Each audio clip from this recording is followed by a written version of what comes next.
주시는 하나님의 말씀은 마태복음 12장 9절로 21절까지의 말씀입니다. 신약 성경 18면 마태복음 12장 9절로 21절까지의 말씀을 제가 봉독하도록 하겠습니다.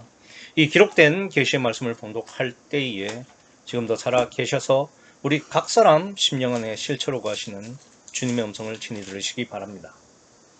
거기를 떠나 저희 회당에 들어가시니 한편 손 마른 사람이 있는지라 사람들이 예수를 송사하려 하여 물어가로되 안식일에 병 고치는 것이 옳으니까. 예수께서 가라사대 너희 중에 어느 사람이 양 한 마리가 있어 안식일에 구덩이에 빠졌으면 붙잡아내지 않겠느냐.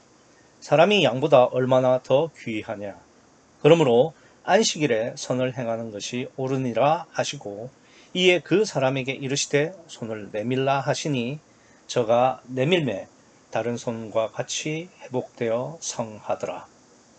바리새인들이 나가서 어떻게 하여 예수를 죽이려고 의논하거늘 예수께서 아시고 거기를 떠나가시니 사람이 많이 좇는지라. 예수께서 저희 병을 다 고치시고 자기를 나타내지 말라 경계하셨으니 이는 선지자 이사야로 말씀하신 바 보라 나의 택한 종 곧 내 마음에 기뻐하는 바 나의 사랑하는 자로다. 내가 내 성령을 줄 터이니 그가 심판을 이방에 알게 하리라.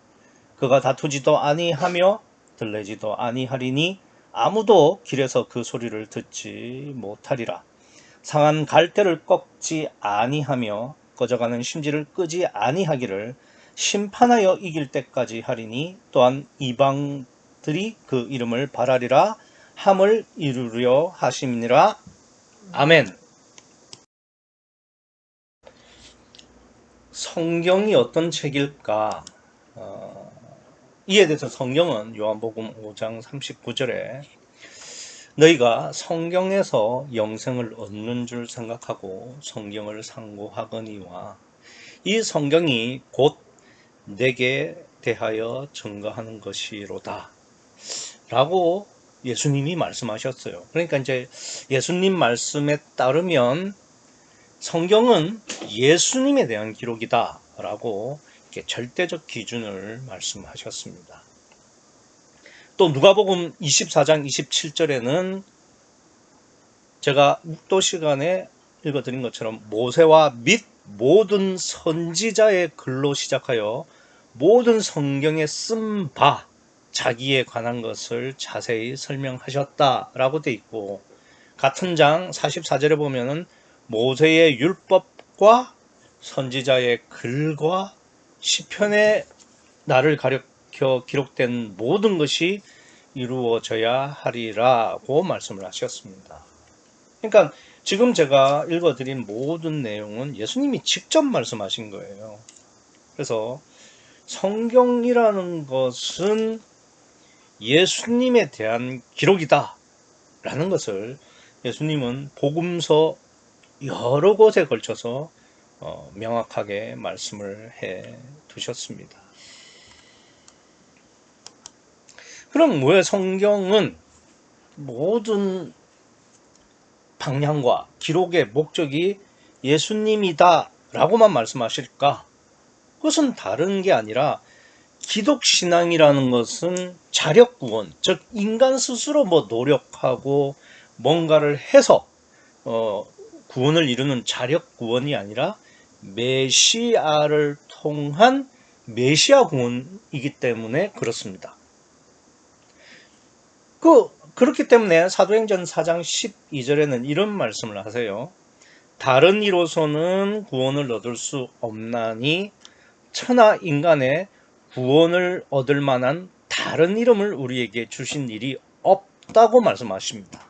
그러니까 예수님만 성경의 기록 목적이고 성경 내용이고 성경의 전부라는 거죠. 그렇게 하는 이유는 인간은 스스로 구원을 못하고 메시아를 통해서 구원을 얻게 되는데 그 메시아가 누구냐? 예수님이다 이겁니다. 그래서 예수님 외에는 다른 이름을 우리한테 주신 일이 없다니까요. 그러니까 성경의 모든 내용은 예수님을 뜻하는 겁니다. 결국은.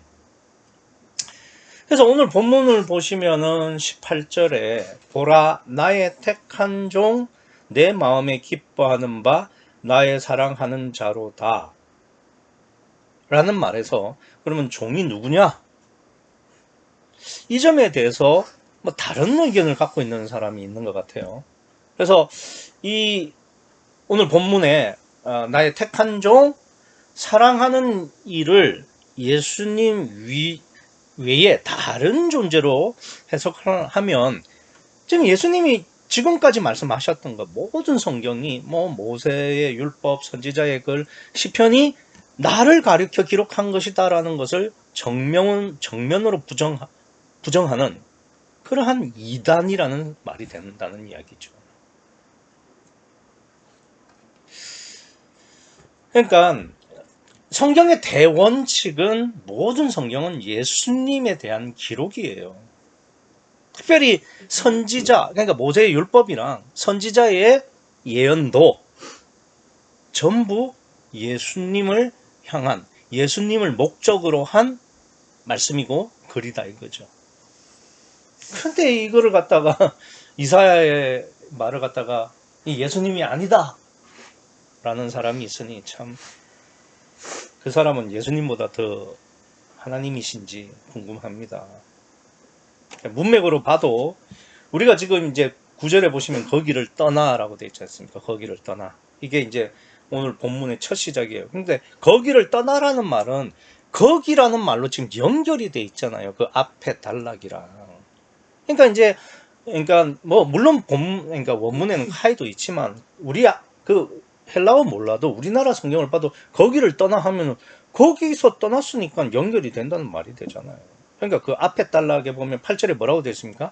안식일의 인자는 안식일의 주인이니라. 예수님이 안식일에도 주인이라니까요. 그러니까 안식일이라는 것도 왜 존재하냐? 예수님 때문에. 그러니까 안식일이 예수님이 주인이 되시는 거예요. 그러니까 이러한 것들을 다 살펴보면은 이게 지금 이사야의 예언이 예수님이 아니다라고 말한다는 게 저는 도무지 이해가 안 됩니다. 더군다나 16절 보세요.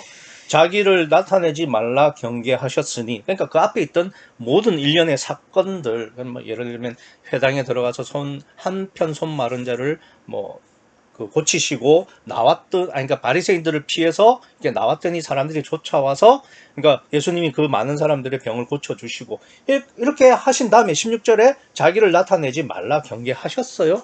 그런 다음에 17절에 뭐라고 되어 있습니까? 이는, 그러니까 지금까지 모든 것은 뭐라고요? 이는 선지자 이사야로 말씀하신 바 요 내용을 21절 이루려 하십니다. 그러니까 지금 예수님이 하신 행동을 선지자의 예언대로 이룬 거다 이렇게 돼 있는데 여기서 어떻게 이사야의 예언 내용이 예수님이 아니다 라고 말할 수 있는지 문맥적으로도 저는 이해를 할 수가 없습니다. 근데 이거를 가지고 지금 다시 설교를 해야 한다는 게 이게 사실 서글픈 현실이죠. 그러니까 이게 애초에 어떤 문제 때문에 이러는 거냐. 지금 보시면은 9절부터 21절까지가 한 단락이에요. 근데 그걸 쪼개가지고 9절부터 중간에 끊고 또 그 중간에 끊은 것을 다시 한 단락을 두 단락으로 나누어서 설교를 하다 보니까 그러니까 이런 문제가 생기게 되는 겁니다. 그러니까 단락을 쪼개지 말고 있는 그대로 보면 9절부터 21절의 내용은 예수님을 설명한 내용이고 예수님을 지칭하는 말씀입니다. 그래서 9절부터 보시면 보세요. 거기를 떠나 저희 회당에 들어가시니 한편 손 마른 사람이 있는지라 사람들이 예수를 송사하려 하여 물어가로되 안식일에 병 고치는 것이 옳으니까. 그래서 예수께서 가라사대 너희 중에 어느 한 사람이 양 한 마리가 있어 안식일에 구덩이에 빠졌으면 붙잡아내지 않겠느냐. 사람이 양보다 얼마나 더 귀하냐. 그러므로 안식일에 선을 행하는 것이 옳으니라 하시고 이에 그 사람에게 이르시되 손을 내밀라 하시니 저가 내밀매 다른 손과 같이 회복되어 성하더라. 바리새인들이 나와서 어떻게 하여 예수를 죽일고 의논하거늘 예수께서 아시고 거기를 떠나가시니 사람이 많이 줬는지라 예수께서 저희 병을 다 고치시고 자기를 나타내지 말라 경계하셨으니. 여기까지가 그 앞에 일련의 사건이죠. 그리고 나서 이제 이사야가 뭐라고 했는지 봤더니 보라 나의 택한 종 그 마음에 기뻐하는 바 나의 사랑하는 자로다. 내가 성령을 줄 터이니 그가 심판을 이방에 알게 하리라. 그가 다투지도 아니하고 뭐 바리새인들이 죽이려고 해도 예수는 그냥 나오시는 거죠. 그 다음에 들레지도 아니하리니. 들레다는 말이 외쳐 소리친다는 뜻이에요. 아, 내가 이런 사람이야. 내가 이런 메시아야. 라고 이렇게 큰 소리로 떠벌리지 않는다 이 말이죠. 그렇죠. 예수님이 막 해당에서 한편 손 마른 사람을 고친 다음에 바리새인들이 저 안식일에 병 고치네. 저 죽일까? 이러니까 다투지 않고 나오시죠. 그런 다음에 그 사람들이 막 쫓아와가지고 이렇게 막 병을 다 고쳐 주신다면은 16절에 자기를 나타내지 말라고 경계를 하시는 거예요. 그러니까 이게 들리지 않는 거예요. 그러니까 들리지 않게 하시니까 아무도 길에서 그 소리를 듣지 못. 그러니까 지금 이사야의 말은 지금 예수님이 그러니까 9절부터 16절까지 하신 말씀을 그대로 지금 이야기하고 있잖아요. 그거를 지금 17절에 이는 선지자 이사야로 말씀하신 바 이러한 것을 21절에 함을 이루려 하심이니라 맞잖아요.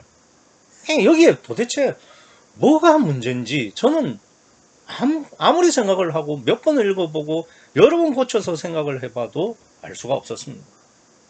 혹시 내가 뭐 이렇게 설교하는 그 목사를 미워해서 그런 건가 싶어서 제가 그러니까 본문을 있는 대로 여러 번 읽어봤는데 저는 아무리 봐도 그냥 9절부터 16절까지는 예수님의 객관적인 사역 사실 팩트입니다. 팩트. 그리고 17절부터 21절까지는 그 팩트 이전에 700년 전에 이사야가 말해놓은 예언.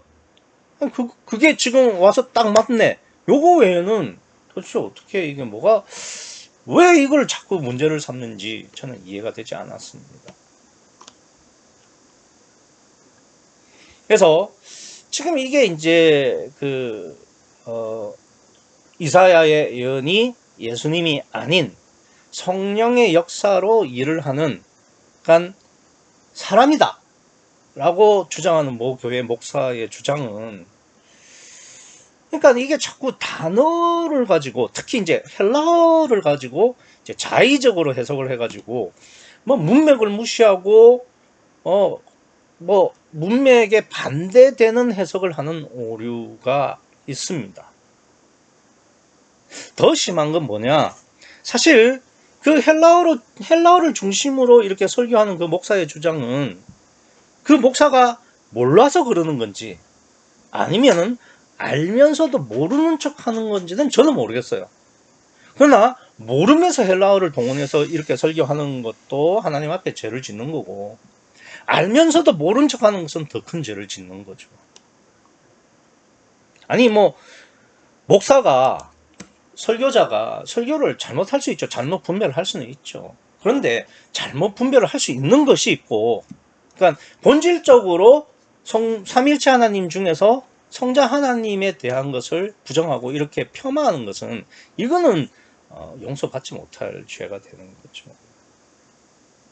오늘 본문은 그 앞의 내용 9절부터 16절까지의 내용을 이 17절부터 이사야가 그러니까 예언한 것을 이렇게 말씀을 하시는 건데 근데 이거 보시면은 이는 선지자 17절에 선지자 이사야로 말씀하신 바 한 다음에 17절부터 21절까지는 예수님이 이사야의 말을 인용하신 거예요. 그죠? 근데 예수님께서 직접 그러니까 이사야의 말을 직접 인용을 하신 거죠. 근데 좀 특이한 게 있습니다. 여러분들이 제가 발견하기는 좀 쉽지 않을 거라고 생각하는데 요게 그러니까 예수님이 이사야의 말을 인용한 것 중에서 조금 특이한 부분이 있습니다. 어떤 게 있냐면 이사야가 한 말과 예수님이 인용하신 부분이 조금 다른 부분이 있어요.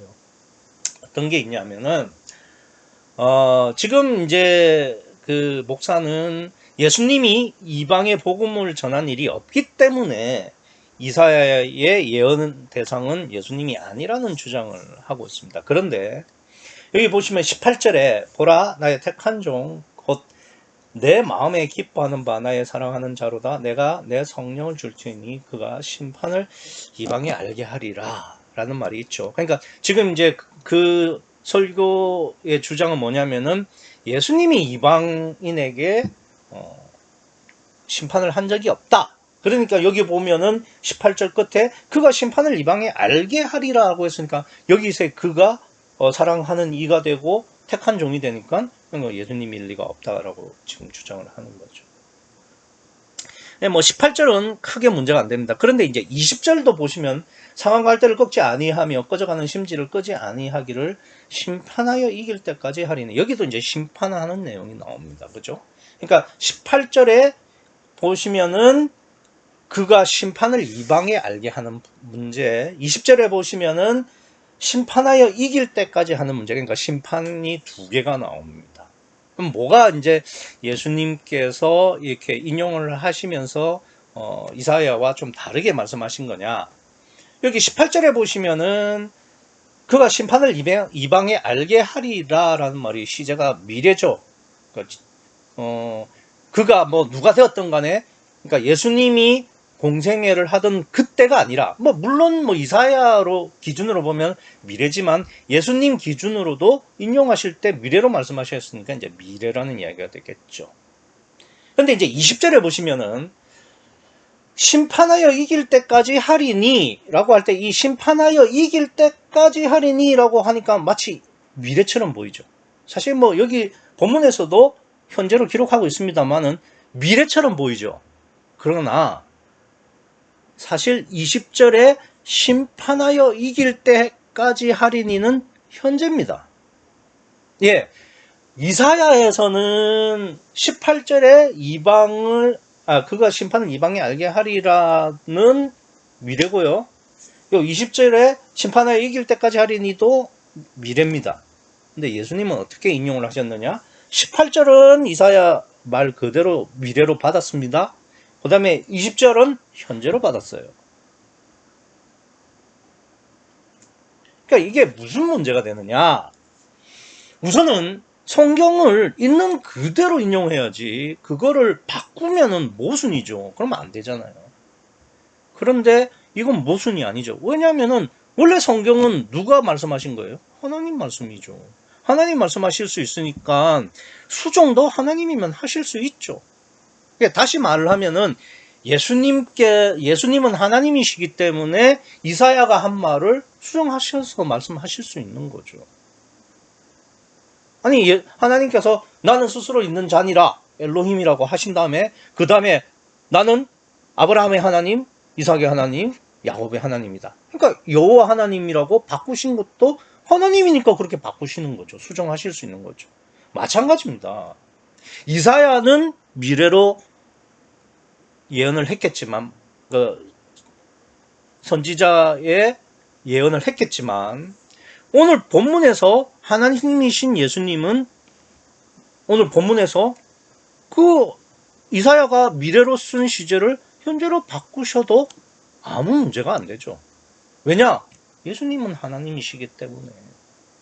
그래서 사실 이 만약에 사람이 그 구약에 있는 내용을 바꿨다 이러면 그 사람은 이단이죠. 문제가 됩니다. 그런데 예수님이 바꾸시는 것은 오히려 예수님이 말씀을 하시는 주체, 즉 하나님이시라는 것을 반증하는, 그러니까 증거하는 증거가 될 수가 있는 거죠. 그래서 그러면 이게 뭐가 그렇게 중요하냐? 이게 그러니까 여기 본문에 나오는 택한 종이 예수님이라는 증거의 첫 번째 증거가 됩니다. 왜 그럴 수 있느냐? 보세요. 예수님이 지금 미래 시제, 그러니까 이사야는 미래로 말한 20절의 내용을 현재로 바꾸셨습니다. 그러니까 무슨 말이 되느냐면은 여기 지금 이사야가 말한 이 나의 택한 종은 18절의 심판도 해야 되고 20절의 심판도 해야 되는 종입니다. 그렇죠? 그러니까 18절 종 따로 있고 20절 종 따로 있는 게 아니에요. 이 종이 18절의 심판도 하고 20절의 심판도 하는 겁니다. 그런데 이사야 입장에서는 둘 다 미래예요. 어차피 메시아는 자기보다 700년 후에 오니까. 그런데 예수님은 그 말씀을 그대로 받아가지고 20절은 미래로 두셨는데, 18절은 미래로 두셨는데 20절은 현재로 두셨다고요. 그러니까 조건이 뭐냐면은 이사야가 말하는 이 택한 종은 18절의 미래의 심판도 해야 되고 20절의 현재의 심판도 해야 된다는 거죠. 자, 그럼 한번 생각해 보세요. 예수님이 이 말씀을 하실 때가 언젠가요? 예수님이 공생애를 하실 때, 적어도 2000년 전이죠. 그러니까 2000년 전에도 심판을 하셔야 되고, 현재로. 그 다음에 18절의 심판은 언제입니까? 종말 심판이죠. 아직도 이루어지지 않은 심판이에요. 그러면 그 종말 심판도 한다는 말이죠. 그러니까 이 하나님께서, 성부 하나님이 택한 종은 예수님 당시에, 공생의 당시에 2000년 전에도 현재로 심판해야 하는 종이면서 동시에 아직도 이루어지지 않는 종말 심판을 해야 되는 종이다 이 말입니다.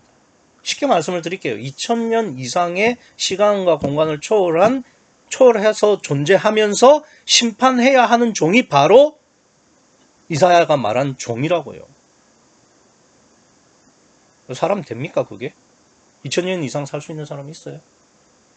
아니 저는 도대체가 헬라어를 이야기하면서 뭐 이런 거는 안 보면서 떵떵을 자꾸 신경 쓰는지를 모르겠어요.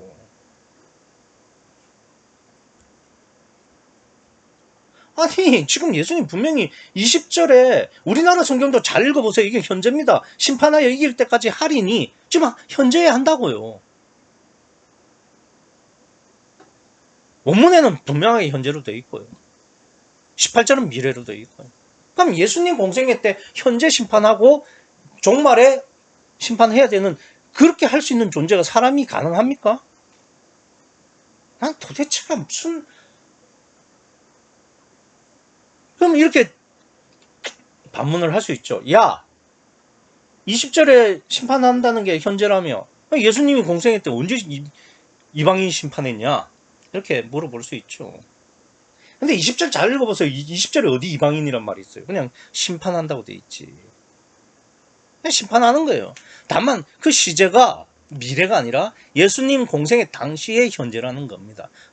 지금 우리 기준으로 하면 2000년 전이라는 이야기가 되는 거고요. 그러면 그렇겠죠. 그렇다 치자. 그러면 예수님이 언제 공생애 때 유대인 심판했냐? 이런 질문 가능하죠. 28절 보시겠습니다. 그러나 내가 하나님의 성령을 힘입어 귀신을 쫓아내는 것이면 하나님의 나라가 이미 너희에게 임하였느니라. 그게 왜? 이게 무슨 심판인데? 이게 그래, 현재로 했다고 치자. 예수님이 그래, 지금 귀신을 쫓아내고, 바알세불이라고 하니까, 아니다. 내가 성령으로 쫓아내는 거다. 그런데 만약에 성령으로 쫓아내는 것이면은, 하나님의 나라가 이미 너희에게 임했다. 이게 왜? 이게 무슨 심판인데? 32절 보세요. 32절 보시면 이렇게 돼 있죠? 또 누구든지 말로 인자를 거역하면 사하심을 어때? 누구든지 말로 성령을 거역하면 이 세상과 오는 세상에도 사하심을 얻지 못하리라. 여기서 세상이라고 하니까 이 세상은 아이온입니다. 이 아이온이라는 단어가 이제 세상으로 번역을 하니까 마치 우리 생각에는 이승, 저승 이런 생각이 들어요. 그러니까 지금 숨쉬고 있는 우리 지금 현실 세계 아니면 죽어서 가는 천국 지옥 이렇게 생각하는데 그게 아니에요. 이 아이온이라는 단어는 시간이라는 뜻입니다. 시간대, 대. 그러니까 그냥 한때, 두때 이게 아니라 어느 시간대. 그러니까 무슨 말이냐면 성령을 거역하면은 지금도 사심을 얻지 못하고 심판받는 거예요. 앞으로도 네가 죽어서 천국을 가든 지옥을 가든, 그러니까 천국 가면 심판 안 받으니까 지옥 가도 너는 사실 못 받는다는 뜻이죠. 이미 예수님께서 내가 성령으로 귀신을 쫓아내는 거면은 너희에게 이미 하나님의 나라가 임했다. 지금 심판하시는 게 뭐냐면은 너희가 지금 성령을 거역하면은 지금도 너 심판 받은 거야. 사실 못 받은 거야. 앞으로도 말할 것도 없고. 예수님 지금 심판하신 겁니다. 다시 말씀을 드리면은 예수님은 공생애 때 임마누엘이시잖아요. 그죠? 신약의 전형이고 신약의 샘플입니다. 거듭난 그리스도인의 그 거듭난 그리스도인의 모형이자 샘플인 예수님이 성령 충만의 구약에 머물고 있는 유대인과 바리새인들을 지금 심판하시는 겁니다. 그러니까 예수님이 지금 18절에 보시면은 내가 내 성령을 줄 터이니, 그러니까 예수님은 임마누엘을 한 거죠.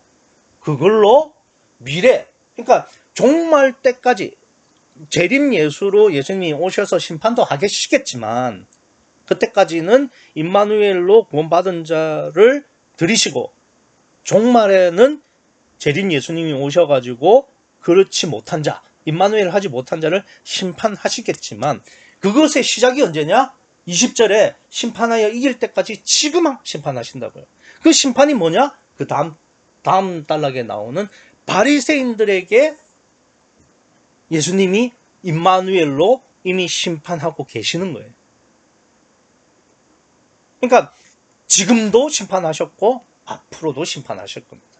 그러니까 이 이사야가 말한 이 나의 택한 종은 단순히 종말 때만 심판하는, 그리고 이방만 심판하는 종이 아니라 현재 예수님이 공생애를 하고 있는 그 때에도 예수님께서 신약으로서 임마누엘로서 구약을 여호와의 구원을 심판하시는 겁니다. 이 점을 아셔야 돼요. 그러니까 이 택한 종은 예수님 당시 2000년 전에도 심판을 하고 있는 종이어야 하고, 또 종말 때 아직도 이루어지지 않는 저 미래의 때도 심판을 해야 되는 겁니다. 그래서 30절의 심판은 공생의 예수로서 심판하신 거고 18절의 심판은 재림 예수로 심판하시는 거예요. 예수님 말고 누가 할 수 있어요? 저는 여기에 무슨 사도 바울이니 뭐 누구니 사람을 끼워 넣는 자체가 난 이해가 안 돼요. 아니 뭐 헬라어를 그렇게 막 수도 없이 낱말하면서 왜 이런 건 말을 안 하죠? 아니 헬라어 시제가 중요해가지고 주기도문까지 바꾼 사람 아닙니까? 예? 주기도문도 그 시제가 문제가 돼가지고 바꾼 거 아니냐고요.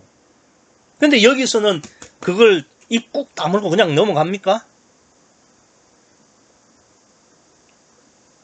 참 저는 이게 제가 그래서 그 말씀 드린 거예요. 만약에 몰랐다면은 모르는데 그렇게 헬라어 동원해가지고 뭐 예수님을 예수님 아니라고 하는 것도 죄가 되지만 알면서도 그렇게 했으면 진짜 하나님 앞에 그 용서 못 받는 겁니다. 두 번째 여기 보시면은 그 분의 주장이 뭐냐면 보라 나의 택한 종이라고 했다 이거예요. 종이라고 했으니까 이거를 어떻게 삼위일체 하나님이신 성부 하나님이 성자 하나님한테 종이라고 할 수 있냐? 예? 그 삼위일체의 완전한 인격적 관계 속에서 어떻게 종이라고 할 수 있느냐? 이렇게 이야기를 하면서, 그러니까 이거는 절대 예수님이 될 수는 없고, 그러니까 사람이다. 사람.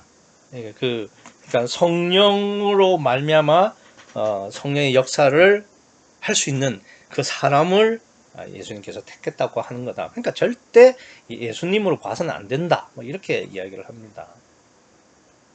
그렇죠. 뭐 성부 하나님께서 성자 하나님한테 종이라고 하면은 그것도 문제가 있죠. 그런데 이것도 참 저는 그 목사가 굉장히 비열하다고 느껴집니다. 왜 그러냐면 강해를 들어보니까 이 종이라는 단어를 그대로 쓰고 있어요. 안 쓰지 않습니다. 그런데 이에 대해서 언급을 하지 않아요. 저는 그 점이 굉장히 놀랐습니다. 왜냐면은 지금 이렇게 주장하는 분의 주장은 뭐냐면은 이 18절에 보라 나의 택한 종 할 때 이 종을 그러니까 노예로 해석을 한 거예요. 그렇죠? 그러니까 뭐 우리가 예전에 2000년 전에 유대인에게 있어서 종은 뭐 말을 길을 알아듣는 짐승 뭐 이런 표현을 많이 썼잖아요. 그죠? 그러니까 뭐 물건처럼 뭐 팔고 사기도 하고 뭐 그렇게 한다고 그러잖아요. 그러니까 이제 그런 류의 어떤 그 노예 같은 종으로 이제 생각을 하는 겁니다. 그러니까 이제 성부가 어떻게 성자 하나님한테 이렇게 종이라고 할 수 있겠냐? 그건 절대 안 된다. 그러니까 이 종은 예수님이 아니다. 이런 이야기를 하는 건데, 그런데 헬라어에는요, 이분이 주장하는 것처럼, 그러니까 노예로 표현되는 둘로스라는 단어가 있습니다. 둘로스. 잘 아시죠? 둘로스라는 말은 많이 들어보셨을 거예요. 이게 이제 우리가 흔히 아는, 그리고 이분이 말하는 노예와 같은, 그러니까 진짜 인격도 없고 무시당할 만한 그러한 존재인 그 종을 뜻하죠. 그런데 본문의 종은 제가 이런 말을 하는 거 보면 둘로스가 아니겠죠? 둘로스가 아닙니다. 그리고 그분도 그러니까 그 광해 시간에 둘로스, 그러니까 이 단어가 그러니까 제가 지금 말씀을 드리려고 하는 이 단어를 분명히 말하고 있어요. 그러면서 그 말을 안 하더라니까요. 그럼 여기 본문에서 쓰인 이 택한 종할 때 종이 뭐냐? 둘로스 아니고 파이스입니다. 파이스. 파이스는 어린 아이란 뜻입니다. 원래. 그리고 종이라고도 번역합니다. 그리고 마지막 하나 더가 있어요. 아들이란 뜻도 있습니다. 그러면 아니 그럼 종이라고 번역이 될 수도 있으면 뭐 종이라고 할 수도 있지라고 말할 수 있을 것 같아요. 근데 보세요. 만약에 진짜 이게 인격이 무시되고 정말 짐승 같은 그러한 존재라고 하면 둘로스를 쓰지 왜 파이스를 씁니까? 그런데 이 파이스라는 단어가 그러니까 그 신약 성경에는 딱 6번 쓰였고 그 중에 5번 쓰였고 그 중에서 이제 이 사복음서에는 5번이 쓰이는데 이 5번 중에 한 번이 오늘 본문이고요. 나머지 4번은 언제 쓰이느냐? 여러분 백부장 아시죠? 백부장이 예수님 앞에 와서 내 종이 병이 들었다라고 할 때 그 종이라는 말을 쓸 때가 이 파이스입니다. 그렇죠? 그래서 이제 그러면 이 종이 누구냐? 라는 말이 있을 수 있죠. 뭐, 야, 백부장이면 우리나라로 지금 따지면은, 그 구청장 정도 됩니다. 구청장 정도 되는 사람이 종을 위해서 그러니까 식민지 백성 앞에 와가지고 머리를 조아리면서 그렇게 뭐 고쳐달라고 막 이렇게 간청을 한다는 건 상식적이지 않죠. 그런데 이 백부장이 말한 이 종, 즉 파이스, 오늘 본문에 나온 단어와 똑같은 이 파이스를 똑같은 내용으로 요한복음 4장에는 뭐라고 표현하느냐? 자기의 아들로 표현합니다. 내 아들이 병이 들었사오니. 그러니까 이 파이스라는 단어가 원래 어린 아이를 뜻하고 또 자기의 아이를 낮추어 부르는 그러한 경우로 쓰입니다. 그러니까 지금 이 백부장이 예수님 앞에서는 파이스라는 단어를 썼지만 사실은 자신의 아들을 뜻하는 거예요. 아니 그러면 하나님은 그렇게 표현 못 하시나요? 아니 둘로스라는 단어가 따로 있다고요. 종이라는 단어가. 그렇게 썼으면 그분의 주장처럼 야 삼위일체 하나님이 어떻게 성부 하나님이라 아무리 성부 하나님이라도 성자 하나님한테 종이라고 할 수 있냐 이렇게 말할 수 있지만 여기에 쓰인 이 종은 그런 둘로스가 아니라 파이스입니다. 그러니까 백부장이 썼던 파이스. 그리고 그 파이스가 결국은 요한복음 4장에 보니까 자신의 아들로 이야기를 하고 있더라 이거예요. 그러면 이 설교를 하신 분이 이걸 몰랐을까요? 아니요. 모를 리 없죠. 그러면 왜 그런 이야기를 안 하죠? 입을 꾹 다무는 겁니다. 여기서 이 바이스가 어린아이의 뜻이 있고 심지어 아들이란 뜻이 있다라는 말을 쓰면 전부 다 무너지는데? 그러니까 저는 그러니까 몰라서 그런 건지 아니면 알면서도 그냥 넘어가는지는 모르겠지만 둘 다 안 된다 이거죠. 아니 지금 본문에 나오는 뭐 단어 하나하나를 막 헬라어로 다 대입시켜가지고 세세하게 분석하고 이게 원래 이런 건데 이게 아니다 막 이렇게 강의 때도 막 그렇게 하는데 이걸 말 안 하고 그냥 지나간다고요? 진짜 나는 이해가 안 돼요. 성부 하나님도 성자 하나님을 절대 예정하는 거 아닙니까? 아니 성자 하나님 외에 누가 십자가를 칠 수 있어요? 그런 아픈 자식인 거예요. 성부 하나님 입장에서도. 그래서 파이스로 부르시는 거예요. 백부장이 자기 아들을 파이스로 부르는 거랑 똑같아요. 그러니 택한다는 것도 에크레고가 아니라 에이레로라고 할 수 있죠. 왜 못해요? 그거는 그렇게 엘로힘적으로 그렇게 예정이 돼 있다라는 의미가 되는 겁니다. 그리고 그러한 것을 성자 하나님 외에 할 수 없는 것을 성자 하나님께서 기꺼이 받아들이셨기 때문에 그 다음에 보면은 나의 사랑하는 자 아가페를 쓰시는 거예요. 성부 하나님께서. 이거는 이사야에도 원문에도 동일해요. 아하브, 아가페와 똑같은 단어입니다.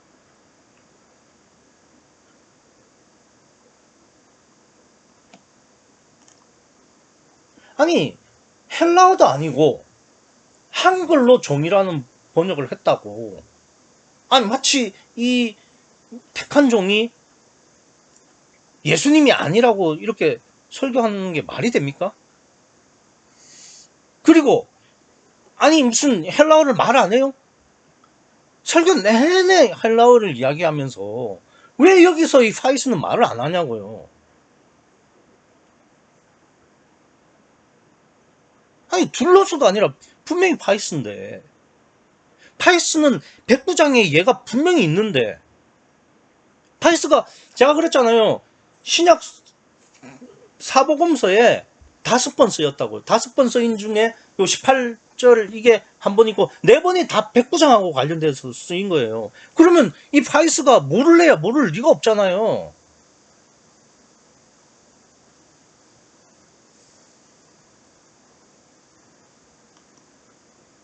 그러니까 설교자 자신이 하고 싶은 말이 있는 거예요. 이 택한 종이 예수님이 아니고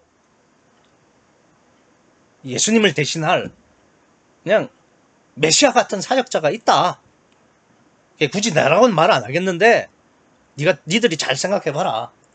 그러나 파이스는 내가 말은 안 할게 이라고 그냥 넘어가 버리는 거예요. 자기가 말하고 싶은 게 있으니까 성경이 뭐라고 기록해도 눈 감고 억지로 끼워 맞추는 겁니다. 지금.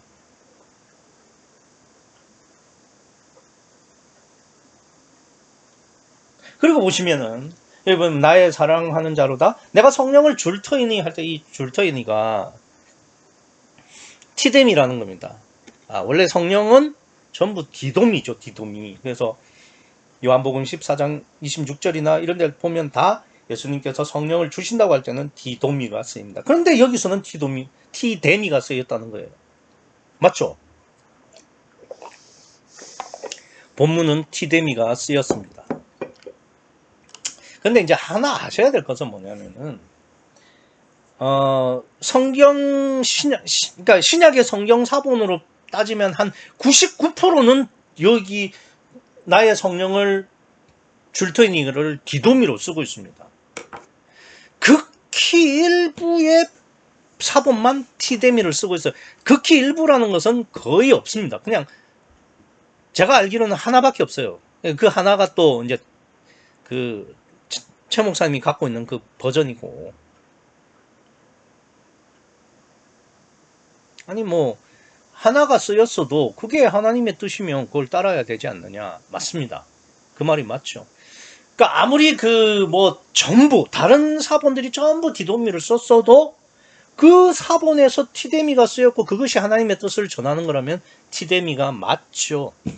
마치 마태복음 7장 13절과 14절에 넓은 길 좁은 길 할 때 넓은 길에도 문이 있다 라는 우리나라 성경에도 그렇게 번역이 되어 있는데 그 넓은 길에 문이 어디 있습니까? 없다고 말한 갈로 친 그 버전, 그러니까 그 사본이 하나님 뜻을 말한다고 하면은 그 사본의 말이 맞죠. 근데 우리가 이 점을 한번 생각해 봅시다. 그러니까 대부분의 사본이 디돔이라고 쓰여 있고 진짜 극히 거의 유일하게 티데미를 쓰는 사본이 하나 있다고 칩시다. 그런데 그 사본이 하나님 뜻을 전한다고 말하지 않을 수, 그러니까 그렇게 말할 수도 있잖아요, 그죠? 그런 경우도 있으니까. 그런데 티데미이기 때문에 예수님이 아니다라는 것이 맞느냐 이거예요. 누가복음 2장 34절에 보면은, 그러니까 그 마리아가 성결의 예를 지키기 위해서 이제 성전에 아기 예수를 안고 갑니다. 그랬더니 거기에서 기도하고 있던 시므온이라는 사람이 아기 예수를 메시아로 알아보고 저에게 축복하고 모친 마리아에게 이렇게 말을 합니다. 가로되 보라, 이 아이는 이스라엘 중 많은 사람의 패하고 흥함을 위하여 비방받는 표적이 되기 위하여 성령으로 세움을 입었고 라고 할 때 성령으로 세움을 입었다 이거죠. 물론 성령이라는 말은 제가 붙인 거예요. 근데 이제 그 문맥상 성령으로 세움을 받았다고 할 때 이 세움을 입었다라고 할 때 이 단어가 티뎀입니다. 그러니까 성령이 임해서 예수님이 표적이 되셨다는 뜻이죠. 그러면 예수님한테는 티데미는 안 된다, 디돔이어야만 한다라는 말이 안 맞잖아요. 아기 예수님은 예수님 아니신가요? 아기 예수님은 하나님 아니세요? 그러니까 아기 예수에게도 성령의 역사로 말미암은 티데미가 쓰입니다. 그러니까 예수님에게는 무조건 디돔이어야 되는데 티데미가 쓰였기 때문에 이건 예수님이 아니다라는 논리가 문제가 된다 이겁니다.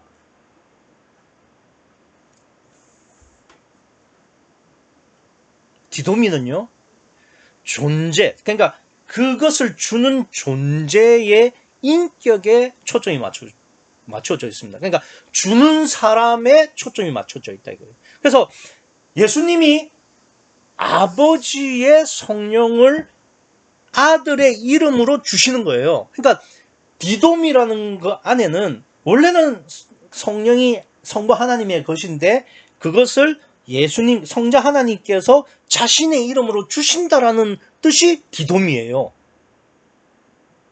그럼 티데미는요, 그냥 객관적인 사실, 그것이 그렇게 놓여져 있다, 그게 그러한 상태로 위치해 있다라는 뜻을 뜻 때 티데미를 쓰는 겁니다. 그러니까 오늘 본문 같은 경우에는요, 그러니까 성부 하나님이 성자 하나님이신 예수님한테 성령을 툭 던졌다는 뜻이 아니에요. 이 사역은 다시 말해서 십자가를 질 수 있는 분은 성자 하나님 외에는 없어요. 절대 예정이 돼 있다 이 말입니다.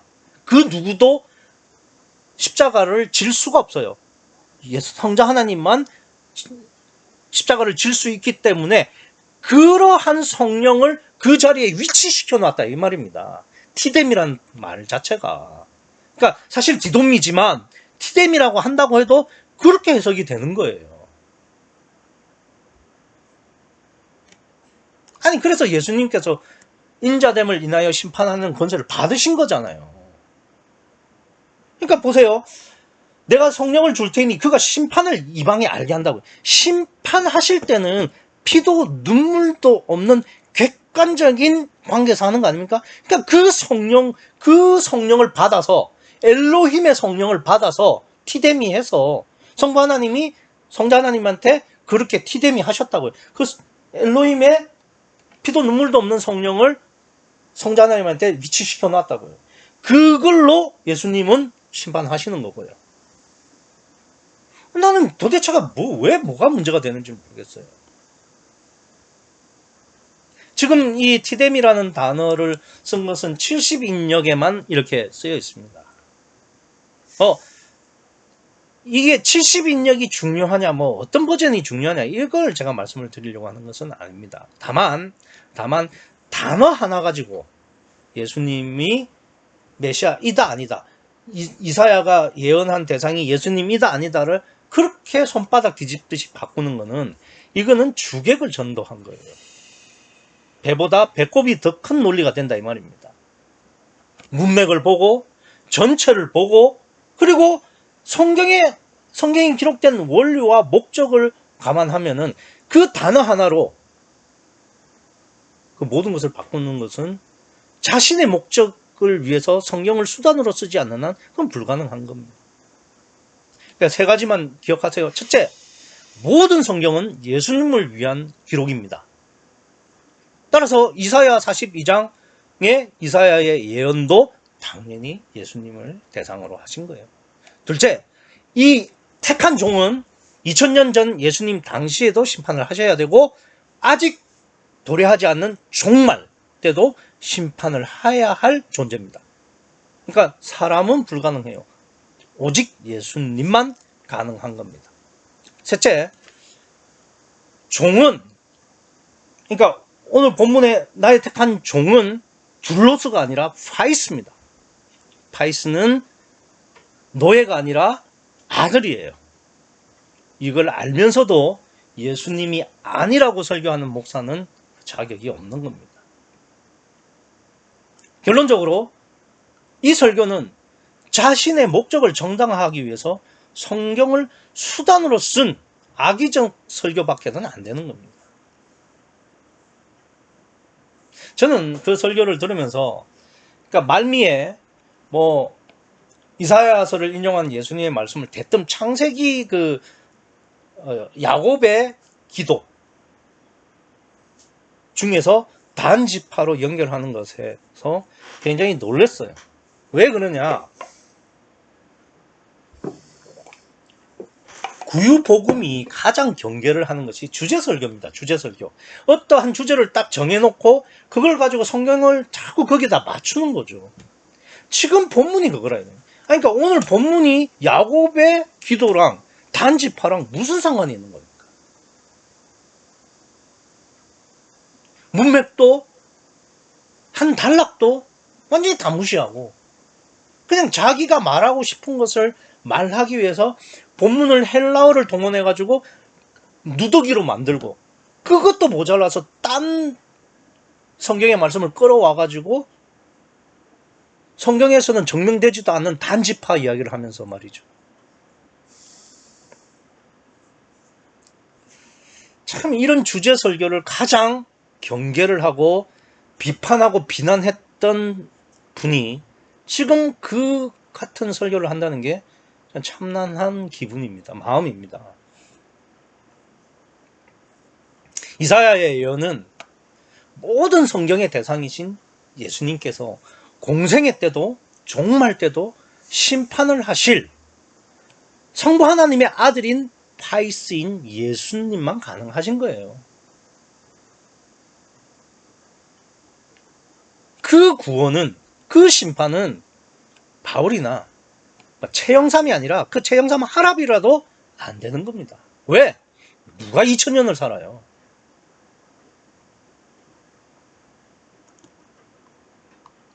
그런 시간적인 갭.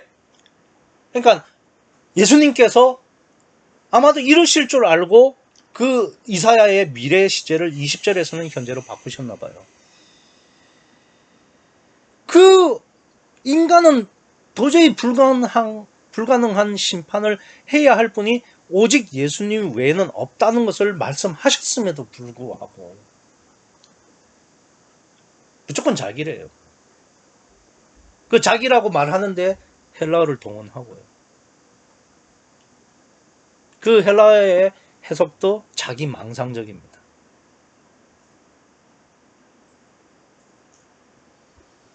저는 설교 마지막에 굉장히 참 두려운 내용을 들었습니다. 그 설교를 하시는 분이 이런 말을 하대요. 이러한 진리, 이러한 본문을 제대로 해석할 수 있는 사람은 오직 자신 외에는 없다. 이 모든 이단 교주들이 이런 식으로 말을 합니다. 그리고 정말 마지막으로 제가 소름 돋았던 카운터 펀치는 뭐냐? 그러한 목회자의 설교를 듣고 있는 당신들이 얼마나 선택받았는지를 감사해라. 정말 무서운 말입니다. 절대 그 사람들은 그 교회를 떠날 수가 없어요. 고착시키는 거죠. 저는 그렇게 생각합니다. 참복음, 구유복음은 결코 변질되거나 사라지지 않습니다. 다만 그것을 설교하는 사람이 변질되고 사라질 뿐이에요. 참복음은 누구를 통해서든 하나님은 이어가실 겁니다. 그리고 그 사명을 저와 여러분에게 주셨을 거라고 저는 믿습니다. 특별히 대전 구유교회와 이 설교를 듣는 분들은 더 많은 회개와 사명감을 가지셔야 될 거예요. 비록 현실은 암담하지만 그 속에서도 늘 길을 내시고 구원을 완성하시는 하나님을 믿어야 할 겁니다. 그리고 거기에 우리의 믿음과 우리의 소명과 소망을 두어야 할 것입니다. 이번 한 주 정말 깊이 오늘 본문을 다시 한번 생각하시고 다음 주에 제가 한 번 더 설교를 할 겁니다. 그때 한 번 더 생각해보는 시간이 되시길 바라며 이번 주는 정말 하나님의 참복음을 더욱 깊이 생각하고 또 우리가 무엇을 해야 할지를 생각하는 귀한 한 주가 되시길 바랍니다. 기도하시겠습니다.